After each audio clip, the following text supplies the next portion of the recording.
ఈ వీడియో కనుక నచ్చితే ఖచ్చితంగా లైక్ చేయండి. మనీష అంటుంది, లక్ష్మిని ఇంట్లో నుంచి పంపించేయాలంటే నేను ఆ జున్నుగాడి మీద బాగా కాన్సన్ట్రేట్ చేయాలి. రేపటి నుంచి జున్ను మీదే నా ఫుల్ కాన్సన్ట్రేషన్ అని చెప్పి అంటుంది మనీష. ఇక నెక్స్ట్ డే ఉదయాన్నే లక్ష్మి నిద్ర లేవగానే జున్ను లేనా, లేట్ అవుతుంది అని చెప్పి పక్క చూడగానే బెడ్ మీద జున్ను కనిపించడు.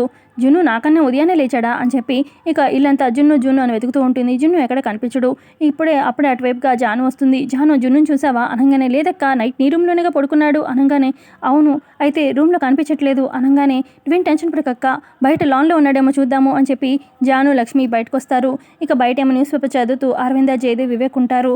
అత్తయ్య గారు జున్నుని ఏమైనా చూసారా అనగానే, లేదమ్మా ఇటైతే రాలేదు అని చెప్పి అరవింద అంటుంది. ఇంట్లో లేక ఇటు బయట లేక ఇంకెక్కడ ఉంటాడు అని చెప్పి లక్ష్మి టెన్షన్ పడుతూ ఉంటే అప్పుడే అటువైపుగా వస్తూ ఉంటుందన్నమాట దేవి అని వీళ్ళ మాటలు వింటూ ఉంటుంది. ఇటు పక్క వివేక్ అంటాడు, జున్ను ఇక్కడే ఎక్కడ ఉండుంటాడా వదిన, నువ్వేం టెన్షన్ పడుకు, నేను వెతుకుతాను అని చెప్పి వివేక్ కూడా వెతుకుతూ ఉంటాడు. ఇటు పక్క దేవి అని ఈ న్యూస్ వెంటనే మనీషాకి చెప్పాలి అని చెప్పి వెళ్తుంది మనీష దగ్గరికి. లక్ష్మి ఏమో అరవిందతోని, జున్ను నాకు చెప్పకుండా ఎక్కడికి వెళ్ళాడు అత్తయ్య గారు, ఎక్కడికి వెళ్ళాడో ఏంటో నాకు అర్థం కావట్లేదు అని చెప్పి లక్ష్మి కంగారు పడుతూ ఉంటుంది.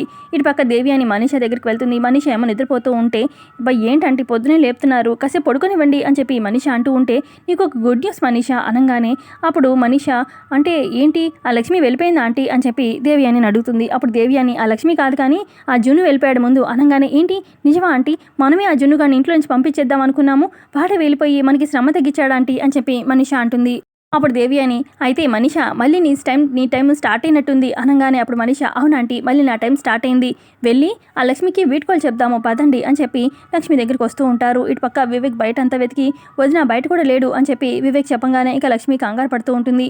అప్పుడే మనీష వచ్చి, ఏంటి లక్ష్మి నీ కొడుకు నీకంటే ముందే పారిపోయాడా అని చెప్పి అనగానే ఇక అందరూ కోపంగా చూస్తూ ఉంటారు మనీషాని.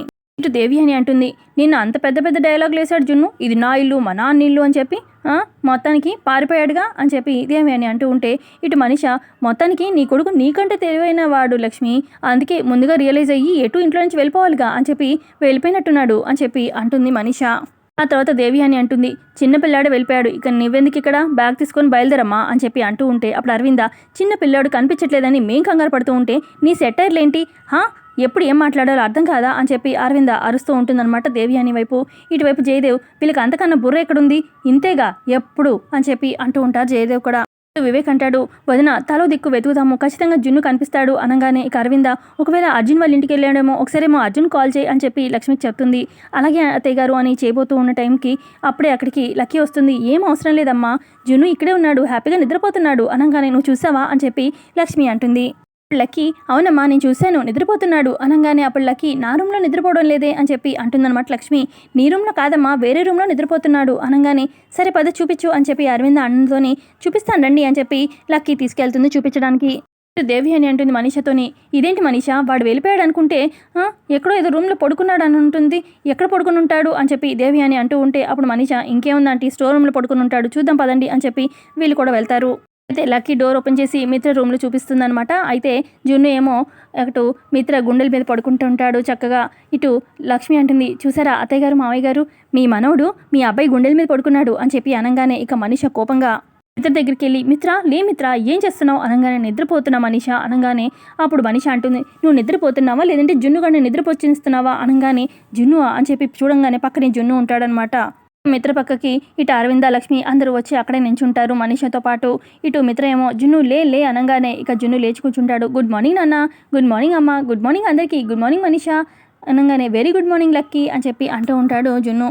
తర్వాత మనీష అంటుంది, నువ్వెందుకురా ఇక్కడ పడుకున్నావు అనగానే ఇటు దేవి అని, అయినా మిత్ర దగ్గర పడుకోమని మీ అమ్మ చెప్పిందా నీకు అని చెప్పి అంటూ ఉంటారు. అప్పుడు జున్ను అంటాడు, నేను ఎప్పటి నుంచో అమ్మతో చెప్తూ ఉండేవాడిని నాన్న గుండెల మీద పడుకోవాలని, అలా పడుకోవాలనిపించింది, అందుకే నాన్న దగ్గర పడుకున్నాను అనగానే, ఇక నుంచి రోజు ఇక్కడే ఇలాగే నాన్న దగ్గరే పడుకుంటాను అని చెప్పి జున్ను చెప్తూ ఉంటే ఇక మిత్ర షాకింగ్గా అలా చూస్తూ ఉంటాడు. అరవింద, పడుకో నిన్నెవరు కాదంటారు అనగానే ఇటు జయదేవుని, హక్కురా మీ నాన్న దగ్గర పడుకోవడం అని చెప్పి అంటూ ఉంటారు. ఆ తర్వాత లక్ష్మి అంటుంది, జున్ను లక్కీ స్కూల్ టైం అవుతుంది కదా పదండి ఇద్దరిని రెడీ చేస్తాను అనగానే ఇక అప్పుడు జున్ను, అలాగే అమ్మా, నాన్న లక్కీ నేను రెడీ అయ్యి వస్తాము, నువ్వే స్కూల్ దగ్గర దింపాలి అని చెప్పి అంటూ ఉంటాడు. తర్వాత జయదేవ్ అంటారు, ఏ గూటి పక్షి ఆ గూటికి చేరుతుందంటే ఇదేనేమో అరవింద అనగానే, అవునండి పదండి అని చెప్పి ఇక అందరూ అక్కడి నుంచి వెళ్తారు. తర్వాత హాల్లో అరవింద జయదేవ్ కూర్చుంటారు. అక్కడే లక్ష్మి, లక్కీ, జున్ను కూర్చుంటారు. ఇక వివేక్, జాను కూడా ఉంటారు. అప్పుడు అరవింద అంటుంది, రే జున్ను, నువ్వు మీ నాన్న దగ్గర పడుకోవాలని ఉంటే అమ్మకు ఒక మాట చెప్పెళ్ళొచ్చు కదా, మీ అమ్మ ఎంత కంగారు పడిందో అనగానే, అసలు ఏమైంది, ఎందుకు అలా వెళ్ళావు అని చెప్పి అనగానే, నైట్ ఒక కళ వచ్చింది లక్కీ అని చెప్పి జున్ను అంటూ ఉంటే, ఏంటి ఏమైనా పీడకల అని చెప్పి అంటుందన్నమాట జాను. లేదు పిన్ని, స్వీట్ డ్రీమ్, ఆ డ్రీమ్లో ఏం జరిగిందిరా అని చెప్పి వివేక్ అంటూ ఉంటే, అది బాబాయ్ ఏం జరిగిందంటే, నేనేమో అమ్మ నాకు అన్నం తినిపిస్తూ ఉంటే నేనేమో వద్దు అని మానం చేస్తున్నాను. అయితే నాన్న నాకు గోరు ముద్దలు తినిపించారు. కాదు, కలలో నేను నాన్న క్రికెట్ కూడా ఆడాము. నాన్న నన్ను ఇదే లాస్ట్ బాల్ సిక్సర్ కొట్టాలి అన్నాడు. నేను సిక్సర్ కొట్టాను. ఇక అలా కలలో చాలా గేమ్స్ చాలా సరదాగా గడిపాము. అయితే అలా అలసిపోయి నాన్న దగ్గర పడుకున్నాను కలలో. అయితే కళ్ళు తెరిచి చూసేసరికి పక్కన నాన్న లేడు. అందుకే నేను వెళ్ళి నాన్న దగ్గర పడుకున్నాను అని చెప్పి జున్ను అలా చెప్తూ ఉంటే, ఇటు లక్ష్మి, అరవింద, జయదేవ్, అటున్న వివేక్, జాను అందరూ ఎమోషనల్గా జున్నుని చూస్తూ ఉంటాడు.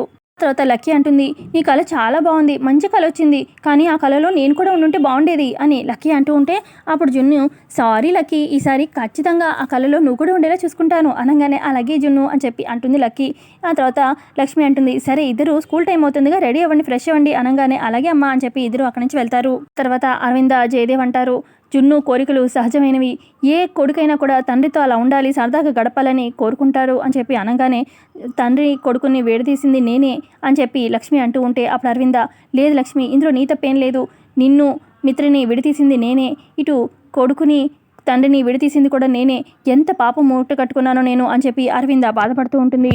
అప్పుడు లక్ష్మి, ఇది మీరు ఏం చేసింది కాదత్తయ్య, ఇది ఆ దేవుడు తలరాత, నేను అలా పడాలి బాధలు అని చెప్పి రాశాడు అని చెప్పి లక్ష్మి అంటూ ఉంటే, అప్పుడు జాను, ఇది ఆ దేవుడు రాసిన రాత కాదు, ఇది మనీషా స్క్రిప్ట్, నువ్వు బావగారికి దూరం అవ్వాలని చెప్పి ఇదంతా తన ప్లాన్ అని చెప్పి అంటుంది జాను. జాను అంటుంది, ఇప్పుడు జున్నును కూడా దూరం చేయాలని చూస్తుందా మనీషా అనగానే, వివేక్ అంటాడు, వాళ్ళు ఎన్ని ప్లాన్లైనా వేసినా ఆఖరికి ఆ దేవుడు అనుకున్నట్టే అన్నయ్య వదిన జున్నుని కలిపాడు కదా అని చెప్పి అనగానే, ఇటు అరవింద అంటుంది, ఇద్దరు మిత్ర, లక్ష్మి ఒక గుట్టుకి చేరారు కానీ వేరువేరుగా ఉన్నారు. జయదేవ్ ఒక గూటికి చేర్చిన ఆ దేవుడు ఒకటిగా కలపలేడా, ఖచ్చితంగా కలుపుతాడు, దేనికైనా సమయం రావాలి కదా అనగానే, వివేక్ కూడా, అవును పెద్దమ్మ, పెద్దనాన్న, ఖచ్చితంగా ఆ దేవుడు కలుపుతారు అన్నయ్య వదిన్ని అని చెప్పి అంటూ ఉంటాడు. తర్వాత జాను అంటుంది, చూస్తూ ఉండండి మావయ్య, ఖచ్చితంగా అక్క బావగారిని జున్నుయే కలుపుతాడు అని చెప్పి అంటూ ఉంటాడు. ఒక మిత్ర తన బెడ్ మీద కూర్చుంటాడు. అక్కడే దేవి అని మనీషా ఉంటారు. ఇక మనీషా అంటుంది, వాట్ ఇస్ దిస్ మిత్ర, అసలు తెలిసి చేస్తున్నావా తెలియక చేస్తున్నావా, నిన్న ఆగిన మన పెళ్లి కన్నా ఇప్పుడు జున్నుని నీ పక్కన చూడడంతోనే నాకు ఇంకా ఎక్కువగా పెయిన్గా ఉంది అనగానే, అప్పుడు మిత్ర, ఐ కెన్ అండర్స్టాండ్, కానీ వాడు నా పక్కన ఎప్పుడు పడుకున్నాడో నాకు తెలీదు అనగానే, అదేంటి నీకు లక్కీకి జున్నుకి తేడా తెలీదా అనగానే, అప్పుడు మిత్ర అంటాడు, నిన్న చాలా అలసిపోయాను, పడుకోగానే నిద్ర పట్టింది, నాకు తెలియలేదు అని చెప్పి అంటూ ఉంటే, నువ్వు నిజం చెప్తున్నావు అబద్ధం చెప్తున్నావు నాకైతే అర్థం కావట్లేదు, ఇప్పుడు నాకు తెలియలేదు అని చెప్పి అంటావు, తర్వాత కావాలనే చేస్తావు అని చెప్పి మనీషా అంటుంది మిత్రతోని. తర్వాత మనీషా అంటుంది, ఎంతైనా నువ్వేమో తాళి కట్టిన భార్య, వాడేమో నీ కొడుకు, ఎప్పటికైనా మీరు ఒకటవ్వాల్సిందే కదా, నేనే పారాయిదాన్ని అని చెప్పి మనీషా అంటూ ఉంటే, ఇటు పక్క దేవి అని, ఇదే మనీషా తెలిసి రెచ్చగొడుతుందా తెలియక రెచ్చగొడుతుందా అని చెప్పి చూస్తూ ఉంటుంది. తర్వాత దేవి అని, మనీషా ఏదో కోపంలో అనేస్తుంది, మనీషా నువ్వు రా అని చెప్పి మనీషాకు పక్క తీసుకొచ్చి, ఏంటి కాస్త ఓపిక్గా ఉండలేవా, ఎలా పడితే అలా మాట్లాడతావు అనగానే, అప్పుడు మనీషా, ఇంకెంత ఓపిక్గా ఉండాలంటీ, నిన్న నా పెళ్ళి అయిపోయింది, ఇప్పుడు జున్ను ఏమో పక్కన వేసుకొని పడుకున్నాడు, నాకు ఎలా ఉంటుందంటీ, ఇంకా ఎంత ఓపిక్గా ఉండాలి, మీ ఏజ్ వచ్చేదాకా ఓపిక్గా ఉండాలి నేను అని చెప్పి మనీషా అంటుంది. అని అంటుంది, నువ్వే మిత్రకు లేని ఆలోచనలు పుట్టిస్తున్నావు, నీ భార్య నీ కొడుకు అని చెప్పి ఎందుకు వాడిని రెచ్చగొడుతున్నావు అనగానే, అది కాదంటీ, ఆ జున్నుని చూస్తే కోపం వచ్చేస్తుంది ఆంటీ, అసలు నిన్న వాడు ఎంత ఇదిగా మాట్లాడాడు, ఇది నా ఇల్లు నా ఇష్టం అని చెప్పి అనగానే, అది పొగరు కాదు, అది వాడి రక్తం, మిత్రలాగే వాడు బిహేవ్ చేస్తాడు అని చెప్పి దేవి అని అంటుంది. జున్నుని చూస్తే భయం వేస్తుంది ఆంటీ, నిన్నేమో ఇంటికి వచ్చేసాడు, ఇప్పుడేమో మిత్ర గదిలోకి వచ్చి పక్కనే పడుకున్నాడు, రేపేం చేస్తాడో అని భయంగా ఉందాంటీ, ఇది వాడి తెగింపో లేదంటే వాళ్ళ అమ్మ ట్రైనింగో అర్థం కావట్లేదు ఆంటీ అని చెప్పి మనీషా అంటుంది. అసలు నాకు ఏం చేయాలో అర్థం కావట్లేదు, వాళ్ళంతా నా మీద దండయాత్ర చేస్తున్నారు ఛా అని చెప్పి మనీషా అక్కడి నుంచి వెళ్ళిపోతే, ఇక దేవి అని, నేను యుద్ధం చేస్తాను అది ఇది అంది, ఇలాగైతే దీని పెళ్ళి మిత్రతో అయినట్టే అని చెప్పి అనుకుంటుంది దేవి అని. పక్క మిత్ర ఆలోచిస్తూ ఉంటాడు, అసలు జున్నుగాడు ఎలా వచ్చాడు అన్నట్టుగా ఆలోచిస్తూ ఉంటే, ఈ లోపల అక్కడికి లక్కీ వస్తుంది. ఏంటన్నా జున్ను వచ్చాడు అని చెప్పి అనుకున్నావా అనగానే, లేదులే లక్కీ, ఏంటి ఇంకా రెడీ అవ్వలేదా అని చెప్పి మిత్ర అంటూ ఉంటే, నువ్వేంటి నిన్నటి దాకా నువ్వే నా కూతురు అది ఇది అని చెప్పి ఇప్పుడు నీకు జున్ను ఎక్కువైపోయాడా, నాకు జున్నుకి తేడా తెలియలేదా, వాడిని పక్కన పెట్టుకొని పడుకున్నావు, నాకు కోపం వచ్చింది, నేను హర్ట్ అయ్యాను అనగానే, అది కాదమ్మా బంగారు తల్లి, వాడు ఎలా వచ్చాడో నాకు తెలీదు, నువ్వే నా కూతురువి అని చెప్పి మిత్ర అంటూ ఉంటే, నేను అలిగాను పో అనగానే, అది కాదమ్మా అని చెప్పి అంటూ ఉంటాడు మిత్ర. ఆ తర్వాత ఇక లక్కీ ఊరికేనా నాన్న అని చెప్పి నవ్వుతుంది. నువ్వు మిత్రని పక్కన పడుకోబెట్టుకున్నావు, నాకు చాలా ఆనందంగా ఉంది. నేను కూతురైతే వాడిని కొడుకు అని చెప్పి అంటూ ఉంటుంది. నవ్వు నాన్న నవ్వు అనగానే మిత్ర కూడా నవ్వుతాడు. ఇక లక్కీని ఎత్తుకుంటాడు మిత్ర. ఆ తర్వాత మిత్ర సరే లక్కీ స్కూల్కి లేట్ అవుతుందిగా, పద రెడీ అవుదాం అని చెప్పి ఇక ఇద్దరు రెడీ అవ్వడానికి వెళ్తారు. మరోపక్క జాను నడుచుకుంటూ వస్తూ ఉంటే ఎవరో జానుని పట్టుకొని పక్కకు లాగినట్టుగా అనిపిస్తుంది. ఎవరా అని చెప్పి జాను అటువైపుగా చూడగానే ఇక ఎపిసోడ్ అక్కడికి ఎండ్ అవుతుంది.